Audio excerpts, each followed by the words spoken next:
والصلاة والسلام على سيدنا رسول الله محمد بن عبد الله صلى الله عليه وآله وسلم. أما بعد، فإن النبي صلى الله عليه وآله وسلم أوصى سيدنا عبد الله بن عباس، وهذه وصية لكل مؤمن، في قوله صلى الله عليه وآله وسلم: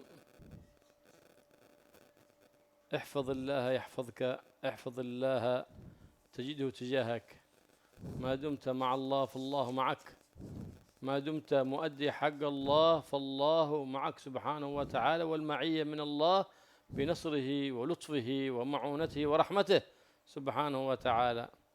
وإذا سألت فاسأل الله سبحانه وتعالى، وإذا استعنت فاستعن بالله. ينبغي للعبد أن يخص الله سبحانه وتعالى بالسؤال، لأنه لا يملك له النفع ولا الضر إلا الله سبحانه وتعالى، فلا معطي إلا الله. نعم. ولهذا ينبغي للمؤمن أن يقصد الله سبحانه وتعالى في جميع حاجاته، فقد ورد عنه صلى الله عليه وآله وسلم: ليسأل أحدكم ربه حاجته كلها حتى شسع نحله إذا انقطع. إيش شسع النعل؟ هذا ما بين الأصابع، هذا في النعل، هذا قالوا شسع النعل. إذا انقطع يسأل الله سبحانه وتعالى، وهكذا ينبغي دائما. فسؤال الله سبحانه وتعالى، في هناك أشياء لا تكون إلا لا يجوز سؤالها إلا من الله، وهو لا يستطيعها المخلوق، لا يستطيعها إلا الخالق سبحانه وتعالى، وهي أن الله سبحانه وتعالى يرزقك فهما ذكيا، حفظا قويا، الله يرزقك العافية والشفاء من هذا المرض. لا يستطيع أحد أن يهب لك إلا الله، ولا مخلوق، ولا يجتمع الخلق كل ما يستطيعون. كل ذلك من السعادة، من المعرفة، كل هذا فضل من الله سبحانه وتعالى، فلا يستطيع أحد، كما قال تعالى: إنك لا تهدي من أحببت، ولكن الله الهدى. ما تستطيع أن تقول يا فلان اهدي فلان، لا، تسأل من الله، فإنه لا يستطيع أن يحذيك ذلك إلا الله سبحانه وتعالى. وهناك أشياء من الله لكن يجعلها الله على أيدي عباده تكون، كما أنا أريد طعام، أريد من يطبخ لي، أريد شيء من المال، وهكذا أريد من يساعدني في حمل هذا المتاع، أسأل لو سمحت تعال ساعد هذا، ما في شيء هذا. لو سمحت تعال أخذ بي. أردت أن لا أستطيع القيام، أردت أن أحد يعينني على القيام، لا بأس. هذا الله سبحانه وتعالى إذا حنن قلوب عباده لك تحننت وقاموا بمساعدتك وهم فرحانين. فلهذا يسأل الله دائما، العبد يسأل من الله: اللهم حنن قلوب عبادك علي. تسأل من الله سبحانه وتعالى، لأن ما بيستطيع أحد أن يوصل إليك مساعدة حتى وإن سألته وطلبت منه إلا إذا حنن الله سبحانه وتعالى قلب ذلك العبد عليك. نعم. فأحب الناس إلى الناس من استغنى عن الناس، كما قال سيدنا الفضيل بن عياض: استغنيت عن الناس ولم تطلب منهم شيء أحبوك الناس. وأحب الناس إلى الله سبحانه وتعالى من سأل الله واستغنى عن الناس. الله سبحانه وتعالى يحب من عبده أن يسأله وأن يتذلل بين يديه، ليظهر الذلة والفقر والانكسار له سبحانه وتعالى. أما ابن آدم يغضب إذا سألته، لكن الله يغضب عليك إن تركت سؤاله. شوف كيف أكرم الأكرمين سبحانه وتعالى. ولا يجوز أن تسأل أحد حاجة، شيء من المال، وأنت عندك ما يغنيك. كيف ما يغنيك؟ عندك ما يغذيك ويعشيك، زايد على هذا حرام. تطلب من الناس سؤال، هذا كما جرت عادة كثير من الناس الآن، يسألون الناس وعندهم قوت الشهر، ومع هذا يسألون. لا يجوز شرعا أن تسأل للناس تريق ما وجهك وأنت عندك قوت يومك وليلتك، لا يجوز أبدا. كما ورد في الحديث: فإنما إذا سأل إذا أعطي إنما يسأل جمرا، يسأل من جهنم. النبي صلى الله عليه وسلم أخبرنا بهذا، فكيف تسأل جهنم أنت؟ ما يجوز. سيدنا عمر بن الخطاب جاء في رجل هكذا يسأل، فأعطاه سيدنا عمر. بعد ما أعطاه رأى معه كيس، هذا الكيس ملان خبز. قال إيش هذا؟ قال خبز هذا. قال أنت ماك سائل، أنت تاجر. وضربه بالدرة سيدنا عمر، بالدرة طرف العصا حقه حتى هرب السائل. إيش هذا؟ تسأل الله وأنت عندك قوت يومك وليلتك وقوت من تلزمك نفقته. إنما أبيح السؤال وإراقة ماء الوجه للضرورة والحاجة الشديدة. فإذا سأل وأبيحت لك المسألة فينبغي لك أن تسأل بأدب، ولا تلح على السائل يلا يلا، ولا تحرجه أمام الناس. وأنا قال عند أصحابه تسأله منك يعطيك حياء. والنبي صلى الله عليه وسلم قال الأخذ بالحياء كالأخذ بالسيف، هذا المال حرام عليك. لو أنت مثالية لو سمحت أعطاك إلا حياء من أصحابه، إذا ما أعطاك بيقولون هذا بخيل. فإذا أعطاك إلا حياء فهذا حرام عليك تأكله. من أكل أموال الناس بالباطل لا تأكل. إنسان يأكل ساتيه سنديري لوحده، بعدين يقابل الجدار كذا، لا يكعمهم بالجدار، ما بغى حد يشوف الساتيه حقه. أنه يأكل هذا اللحم المشوي ما بقى حد يشوفه. بعدين تجي أنت السلام عليكم، تفضل. حياء، استحى منك لما شافك، انتبه تأكل. إن أكلت حقه اللحم المشوي أو الساتي حرام، حرام هذا. شوف أكل حرام ليه؟ قالك تفضل حق الحياة، ما هو مستقبل القبلة، ما هو مستدبر القبلة ومستقبل الجدار، ما أبغى أحد يشوفه، فأنت كشفته فاستحى منك. وهكذا مثال كل إنسان أحرجته وأخذت شيء منه بالحياة فهذا من باب أكل أموال الناس بالباطل، ولا يجوز لك أن تأكله، ولا يجوز لك بالمال الذي أعطاك إياه أن تنتفع به، بل ترد له. هكذا كانت سيرة السلف الصالح. فإذا سأل فلا يلح، هلا ويسأل بأدب ولا يؤذي من يسأله. إذا أعطيت قبلت، ثم بعد ذلك إذا منعت قلت الحمد لله. فالمعطي حقيقة الله والمانع الله، فإن رقق لك قلب هذا العبد أعطاك، وإن لم يرقق لك قلبه لم يعطيك. فما معك إلا أن تسأل الله سبحانه وتعالى. فللسائل أدب لابد أن يتحلى به، فإذا ما تحلى بأدب السؤال فقد أساء الأدب في السؤال. ولكن السؤال يباح لمن؟ لا يباح استكثارا، إن يباح للحاجة وللضرورة. نعم. Bismillah, alhamdulillah, wassalatu wassalamu ala rasulillah wa ala alihi wa sahbihi wa mawalah wa la hawla wa la quwwata illa billah, amma ba'd.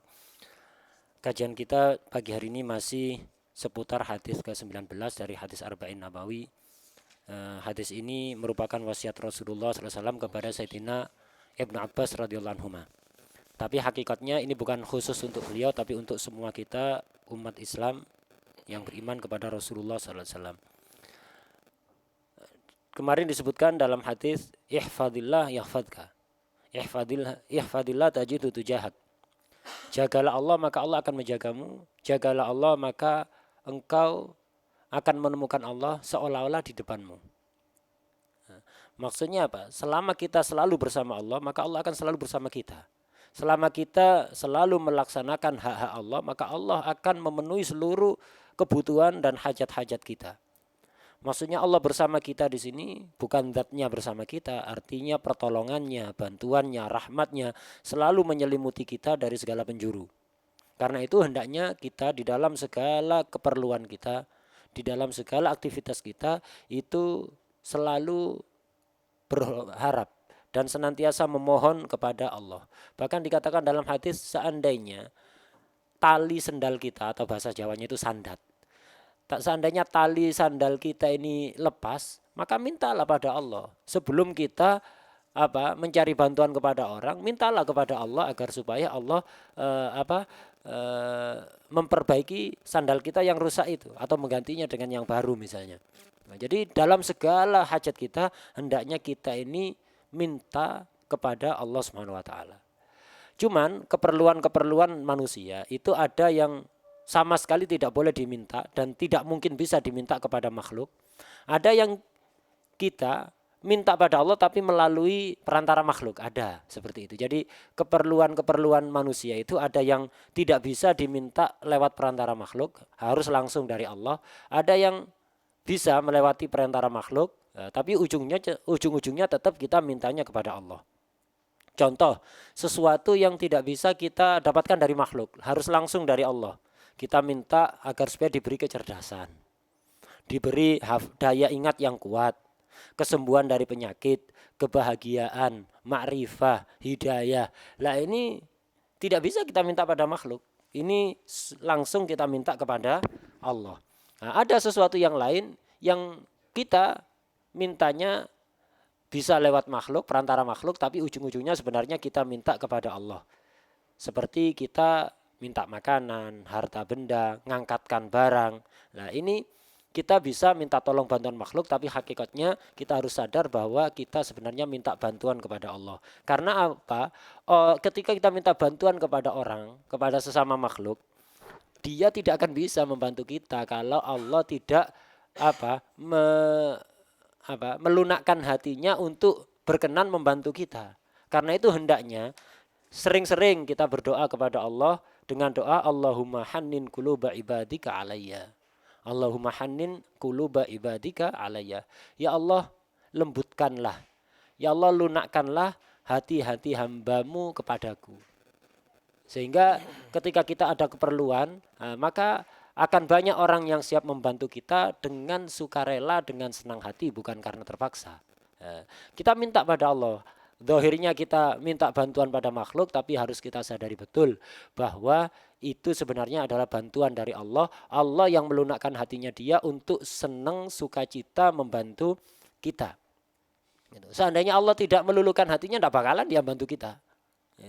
Orang yang paling berbahagia adalah orang yang hanya bertumpu kepada Allah, hanya berharap kepada Allah, tidak tergantung kepada makhluk. Dan orang yang paling dicintai oleh Allah adalah orang yang selalu minta segala sesuatu urusannya kepada Allah dan tidak tergantung kepada sesama makhluk. Allah itu semakin banyak kita minta, semakin kita ngotot minta pada Allah, Allah semakin cinta pada kita. Beda dengan manusia, semakin sering kita minta pada manusia, dia semakin benci kepada kita. Dan perlu kita ketahui, minta kepada orang lain, minta harta, makanan atau apa, kepada orang lain, itu kalau kita memiliki apa yang kita makan untuk sehari semalam, hukumnya haram. Seperti ngemis-ngemis itu, perlu diketahui ini. Ngemis hukumnya adalah haram. Kecuali tidak ada yang dimakan untuk hari itu. Dan ngemisnya hanya untuk keperluan makan itu. Bukan malah yang ngemis lebih kaya daripada yang ngasih. Itu dari rumah necis, di samping alun-alun ganti casing. Itu. Dari rumah necis ganti pakaian, yaitu yang sobek-sobek. Enggak boleh seperti itu. Jadi ngemis itu hukumnya haram kecuali bagi orang yang tidak memiliki apa yang dimakan untuk hari itu dan ngemisnya hanya sebatas untuk keperluan makan hari itu. Selebihnya dari itu hukumnya haram. Dan barang siapa yang sudah memiliki keperluan yang dimakan untuk hari itu kok masih minta-minta, berarti dia telah meminta api neraka. Dia dikasih uang zahirnya tapi hakikatnya itu adalah neraka yang diberikan kepada dia yang akan dia rasakan nanti di hari kiamat. Nas'alullah wal afiyah. Sayyidina Umar pernah suatu saat didatangi oleh orang ngemis gitu. Minta-minta. Akhirnya dikasih oleh Sayyidina Umar. Setelah dikasih kok dia gembol kresek itu ada makanan. Ditanya oleh Sayyidina Umar, apa itu yang kamu gembol itu? Roti Sayyidina Umar.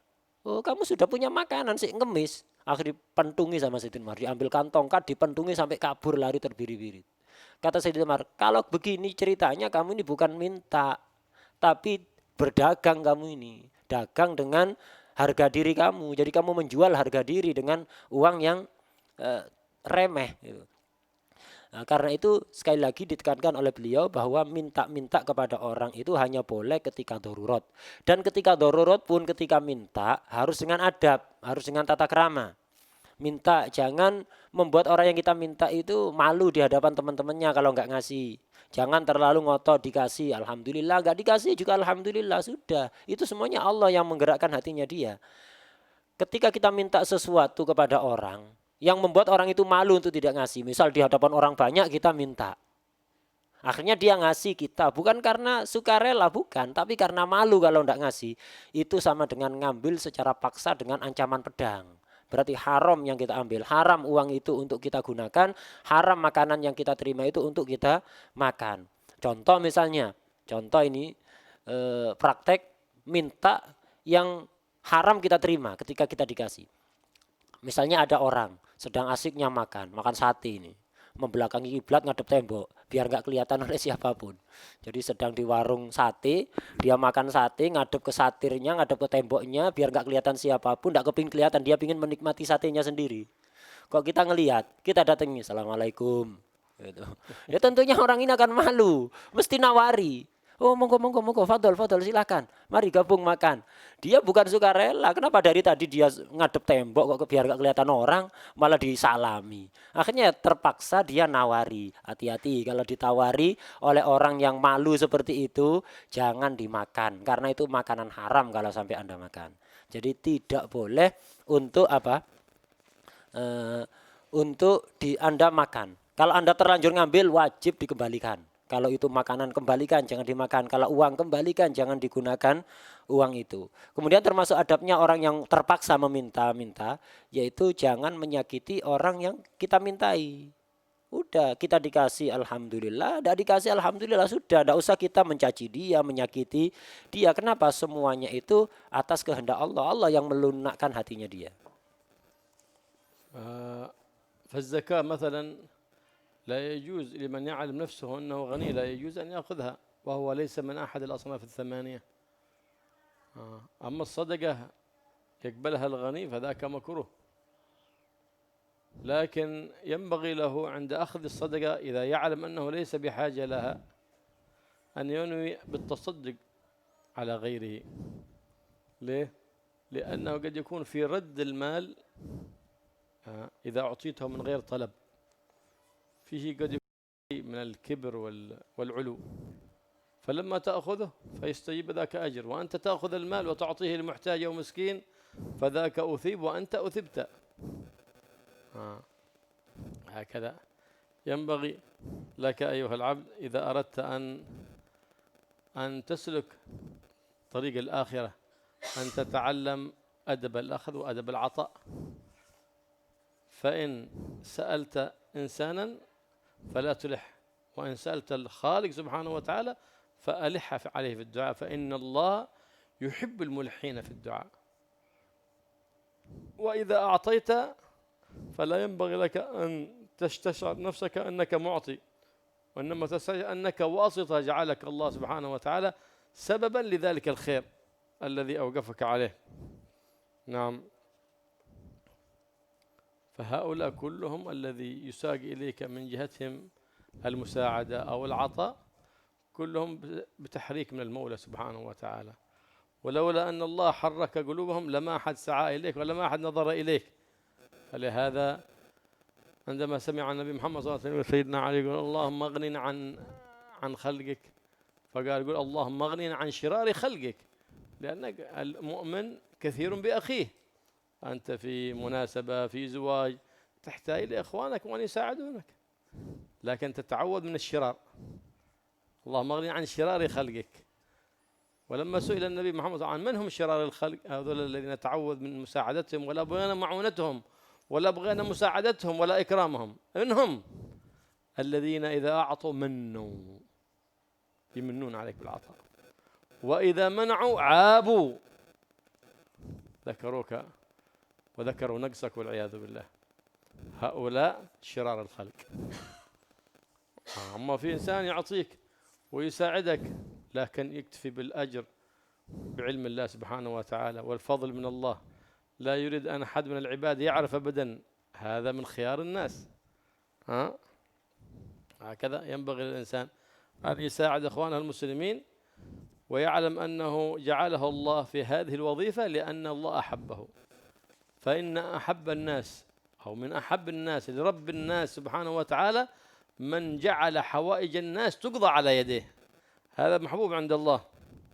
سيدنا عمر بن الخطاب سمع رجلا يدعو الله سبحانه وتعالى يقول اللهم اغنني عن الناس، وقال له ما هكذا الدعاء، كيف علمني الدعاء؟ قال اللهم اغنني عن شرار الناس. تطلب من الله أن يغنيك عن شرار الناس. أما المسلم يحتاج إلى المسلم، الإنسان يساعد بحقوق الإنسانية، فكيف بحقوق الإسلام؟ من باب أولى. فكيف إذا كانت رحم لصلة الرحم من باب أولى، كيف من كان الرحم وجار كذلك، فهنا تزداد الحقوق على هو الحقوق، حق الإنسان للإنسان، ثم حق المسلم للمسلم، ثم حق الرحم للرحم، ثم حق الجار للجار، فهناك تكثر الحقوق كلما كثرت أسبابها. هذا الإنسانية، ينبغي للإنسان أن يرحم أخوه الإنسان حتى وإن كان كافرا. فكيف إذا كان مسلم؟ ترى أخوك المسلم يبيت بلا عشاء، فلهذا قيل من بات ليلة بلا عشاء فاعلم أن هناك غني منع زكاته، لأن لو أدى كل واحد الزكاة التي عليه لما احتاج هناك فقير ولا مسكين ولا مات أحد بلا عشاء. لكن جعل الله سبحانه وتعالى العباد يرزق بعضهم بعضا العباد يرزق بعضهم بعضا. هكذا ينبغي لك أن تتأدب بظاهرك وباطنك إن جعلك الله مظهرا للعطاء، وتتأدب بظاهرك وباطنك إن جعلك الله مظهرا لقبول العطاء. فالمعطي يعلم أن المعطي الله سبحانه وتعالى، وأنه يعطي لله لما أودعه الله عنده من هذه الأمانة. والآخذ ينبغي أن يستشعر أن العطاء من الله، وأن هذا الإنسان جعله الله وسيلة وسبب، فيشكره لأنه جعلها. لهذا قيل من لم يشكر الناس لم يشكر الله. فمن اصطنع عليك معروف بمساعدة مالية أو مساعدة حسية أو معنوية تقول له، قال النبي محمد صلى الله عليه وسلم ينبغي أن تكافئه. قال كيف نكافئه؟ قال من اصطنع عليه معروف وقال جزاك الله خيرا فقد أبلغ في الثناء. لا بس بعدين تقول تري مكاسي، لا بس جزاك الله خيرا أول، بعدين تقول مكاسي بعد ذلك. أول تقول جزاك الله خيرا دولو، بعد هذا تقول مكاسي.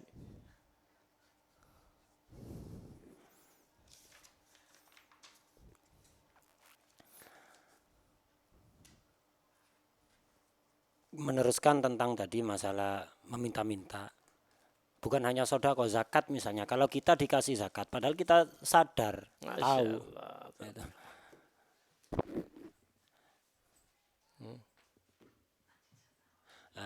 Untuk zakat misalnya, kalau kita tahu kita dikasih zakat, sementara kita tahu persis kita ini bukan termasuk orang yang berhak menerima zakat, bukan termasuk 8 golongan, maka haram hukumnya kita nerima zakat tersebut. Tidak boleh kita ngambil, wajib dikembalikan. Adapun sedekah tidak khusus orang fakir. Jadi yang boleh nerima sedekah fakir boleh, orang kaya pun boleh. Cuman kalau orang kaya nerima sedekah makruh, kecuali ada niatan baik. Dia sudah kaya tapi nerima sedekah tujuannya untuk disedekahkan lagi. Ini bagus ini. Bahkan kadang-kadang kita harus begitu. Jadi kita menyesuaikan dengan kondisi kita. Jadi kalau kita merasa mampu kaya, ada orang yang ngasih sedekah. Kalau kita tolak, nanti kita ada perasaan sedikit sombong. Saya tidak butuh pemberian orang. Kita nolak, malah jangan ditolak kalau begitu. Jadi nerima sedekah bagi orang yang kaya tidak mutlak makruh, tapi disesuaikan dengan kondisi orang itu. Jadi kalau sekiranya kita mampu, orang kaya, ada orang ngasih sedekah dan kita kemudian menolak, disertai perasaan kita merasa sombong. Jadi saya tidak butuh sedekah, saya sudah kaya kok dikasih sedekah, kita nolak. Jangan ditolak kalau gitu, terima saja dengan niat nanti disedekahkan ke orang lain dan betul-betul kasihkan. Jangan hanya niat tapi nggak dilakukan. Niat disedekahkan dan sedekahkan. Dengan begitu Anda akan menghasilkan pahala untuk orang yang ngasih Anda dan Anda mendapatkan pahala untuk diri Anda sendiri. Gitu. Kemudian termasuk adabnya meminta, ketika darurat memang harus meminta-minta pada orang lain, maka jangan maksa-maksa. Itu akan membuat orang jengkel. Iya, kalau kita minta pada Allah maka dianjurkan untuk ngeyel, untuk maksa-maksa. Kenapa? Allah senang kepada orang-orang yang kalau minta itu ngeyel, itu ngotot. Gitu. Kemudian ini adabnya orang yang meminta atau diberi. Adapun adabnya orang yang memberi adalah ketika kita memberi, maka berilah karena Allah, niatnya murni, ikhlas karena Allah, dan jangan pernah merasa kalau kita memberi. Sadarlah bahwa kita ini hanya sekedar paralon penyambung saja. Kita hanya wasitoh, hanya wasilah, jadi hanya sekadar kanal yang mengantarkan rizki dari Allah kepada hambanya Allah. Itu kepada hamba Allah. Jadi orang yang memberi jangan pernah merasa kalau dia memberi. Dia hanyalah penyambung. Jadi dia hanya jalan untuk lewatnya rizki Allah kepada hamba Allah yang lain. Sayyidina Ali bin Abi Thalib pernah berdoa, Allahumma aghnina an khalqik. Ya Allah, jadikanlah aku orang yang tidak butuh kepada makhlukmu. Ditegur oleh Nabi, kalau doa jangan begitu. Orang itu butuh pada orang lain. Manusia ini makhluk sosial, jadi perlu berinteraksi dengan orang lain. Pasti saling membutuhkan yang namanya manusia. Tapi doanya dirubah begini, Allahumma aghnina an syirari khalqik. Ya Allah, jadikanlah aku orang yang tidak butuh sama sekali kepada hamba-hambamu yang jahat. Kemudian Sayyidina Ali bertanya, siapa yang dimaksud orang jahat ini wahai Rasulullah? Orang jahat itu adalah orang yang kalau habis ngasih dia ngundat-ngundat, ngungkit-ngungkit. Sudah tak kasih dulu gini-gini. Kalau ngasih ngungkit-ngungkit, kalau nggak ngasih disertai cacian. Ngemes saya. Ya itu. Ini orang jahat ini. Orang yang jahat kata Nabi itu. Orang kalau ngasih ngungkit-ngungkit, kalau nggak ngasih disertai cacian. Nah, jadi kita ini perlu bantuan satu sama lain. Yang namanya manusia pasti membutuhkan yang lain. Nah, yang kita minta pada Allah perlindungan dari orang yang jahat, bukan dari semua orang. Dan perlu kita sadari, kita harus senang untuk membantu orang lain. Kenapa? Makhluk yang paling dicintai, manusia yang paling dicintai oleh Allah adalah orang-orang yang sering membantu kebutuhan orang lain, mensukseskan keperluan orang lain. Dalam cerita yang lain, Sayyidina Ibnu Umar. Sayyidina Umar. Nah, Sayyidina Umar juga pernah berdoa yang senada dengan Sayyidina Ali tadi.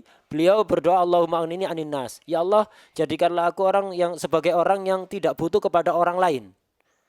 Ditegur Nabi, jangan begitu, manusia saling membutuhkan. Itu. Tapi doalah Allahumma aghnini an syirarin nas. Ya Allah, jadikanlah aku orang yang tidak perlu, tidak butuh kepada orang-orang yang jahat. Yang namanya manusia pasti saling membutuhkan. Kita perlu bantuan orang lain dan kita juga harus membantu orang lain. Ada hak yang berlapis-lapis sesama manusia. Walaupun beda agama, ada hak kemanusiaan. Sebagai sesama manusia, sesama muslim, ada hak seorang muslim. Apalagi kalau itu kerabat kita, ada hak kerabat, sanak saudara. Apalagi tetangga, berlapis-lapis. Apalagi kalau kita punya kerabat muslim tetangga, ini haknya berlapis-lapis. Kita harus melaksanakan haknya dia berupa hak manusia, hak seorang muslim, hak seorang kerabat, dan hak seorang tetangga. Jadi harus saling membantu. Orang yang kaya keluarkan zakatnya. Itu. Kalau ada satu orang saja yang mati karena kelaparan, pastikan pasti ada orang yang kaya yang tidak mengeluarkan zakat. Kenapa? Jika zakat itu betul-betul diterapkan, tidak akan bakal ada orang mati gara-gara tidak punya makanan. Gitu. Allah menjadikan memang seperti itu. Jadi mengatur dunia itu begini. Jadi satu orang menjadi penyebab rezeki bagi orang yang lain. Yang ngasih Allah, itu perlu kita sadari. Jadi yang menerima atau yang memberi sadari bahwa pemberi rezeki adalah Allah. Hamba-hamba Allah itu adalah sebab saja. Perantara untuk menyampaikan rezeki Allah kepada hamba yang lain. Orang yang memberi harus sadar bahwa yang memberi adalah Allah. Dan dia harus niat di dalam memberi karena Allah. Orang yang menerima sadarilah bahwa pemberi hakiki adalah Allah. Orang yang memberi kita adalah perantara. Walaupun dia perantara, tetap kita harus membalas dia dengan apa? Ucapan jazakumullah khair. Bersyukur kepada dia. Itu. Kenapa dikatakan dalam hadis orang yang tidak bersyukur kepada sesama manusia berarti dia tidak bersyukur kepada Allah. Dengan cara apa kita bersyukur? Diajarkan juga dalam hadis kalau kita dibantu urusan kita, diberi sesuatu oleh orang lain, ucapkan jazakallah khair. Semoga Allah membalasmu dengan kebaikan. Nah, setelah itu diikuti terima kasih atau makasih misalnya, silahkan. Tapi jangan terima kasih dulu, jazakallah khair dulu, baru terima kasih. Nah, kadang-kadang kita terima kasih dok, matur nuwun, tapi nggak ada jazakallah khair. Dua-duanya, dan yang harus didahulukan adalah yang dituntun oleh Nabi, yaitu jazakallah khair. Allah yaj'alna mafatih kulli khair wa maghaliq kulli syarr. Amin. ويختار لنا ولكم كل خير ويقرب لنا كل خير فإنه القادر على كل خير ويقرب منا الأخيار وبعد عنا شرار وعن كل أشرار وفينا إياكم جميع المضار وشر ما تأتي بالأيام والليالي بجاه النبي محمد المختار إنه على ما يشاء وقدير بالجابة جدير. وصلى الله على سيدنا محمد النبي الأمي وآله وصحبه وسلم والحمد لله رب العالمين بسر الفاتحة. بسم الله الرحمن الرحيم.